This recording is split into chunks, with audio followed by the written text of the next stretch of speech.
your host for the Encore Minute for Wednesday, November 5th. Now, if you saw our show last week, of course, you saw us at the Carroll Arts Center in Westminster, where we did a live on-site broadcast. Well, once again, we've come up with a pretty good place for this week's Encore Minute. So let's try this. Yeah, well, you know, that's a pretty good setting. Well, let's try somewhere else exotic. Let's. No, I don't think I like that one. This looks kind of ominous. So why don't we just try this?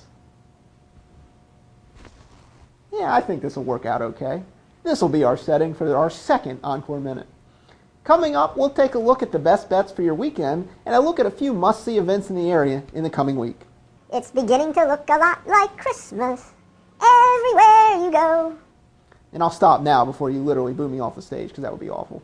But anyway, it's looking like Christmas, especially at Baltimore's Hippodrome Theater, where How the Grinch Stole Christmas the Musical will be presented November 11th through the 23rd. A little bit early, I know, but it was when they could get How the Grinch Stole Christmas. It's a great opportunity to see a wonderful theater production. And on Tuesday, I had the chance to speak with cast member Walter Charles, a nearly 40-year theater veteran who plays Old Max in the production. And I know, of course, what you're asking right now. Who's Old Max? I don't think I remember a Max in Grinch. Well, Old Max is the Grinch's dog.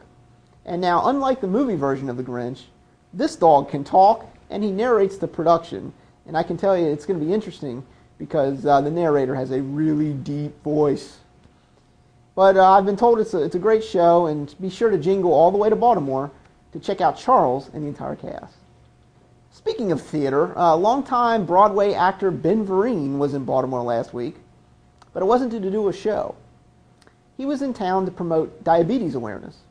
Vereen was diagnosed with type 2 diabetes on Christmas Day in 2007. Ever since, he's been using his name to get the word out and beg people to get checked for the disease. To hear more about his nearly 2-year struggle with the disease before he was ever diagnosed, check out Encore in Thursday's edition of the Carroll County Times. And now, for the moment you have all been waiting for, it's time to check out the top events of the weekend in the area as I try to convince you to find a neat arts and entertainment venue to get to this weekend. First off, the Mistletoe Mart is making its return. The annual event features artists, craftsmen, and specialty shops. It's at the Ascension Episcopal Church in Westminster. The event runs from 10 a.m. to 8 p.m. on Thursday and Friday, and 10 a.m. to 5 p.m. on Saturday. So if you're looking for some Christmas crafts, there's your chance. Jazz musician Tim Jenkins and his band will host a CD release concert at 7 p.m. Saturday at the Carroll Arts Center in Westminster. This CD is his 6th release. I actually met Jenkins' parents on the campaign trail on Tuesday. They said their son is a wonderful guitar player, and he's got some really talented musicians that will be with him at the Arts Center on Saturday, so that'll be a great chance to see some nice jazz music.